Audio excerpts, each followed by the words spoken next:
Hey guys, welcome to this quick tutorial where we'll explain how to create an Elevate Pay account in Pakistan. So let's get started.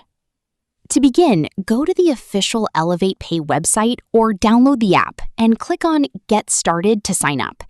Enter your basic details such as your full name, email address, and create a strong password. After that, you'll need to verify your account using a code sent to your email or phone. Once your account is created, the next step is completing the verification process, which is very important. Elevate Pay requires you to submit some documents before your account gets fully approved.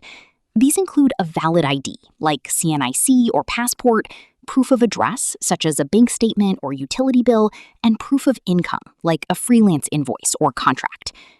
After uploading your documents, make sure all the details are clear and match your identity exactly.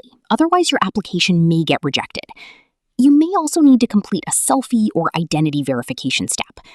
Once everything is submitted, you'll have to wait for approval, which can take a few days depending on verification time. After approval, your Elevate Pay account will be activated, and you'll be able to receive international payments in USD and withdraw them to your local Pakistani bank account. And that's it. If you found this video helpful, consider giving it a like and subscribe.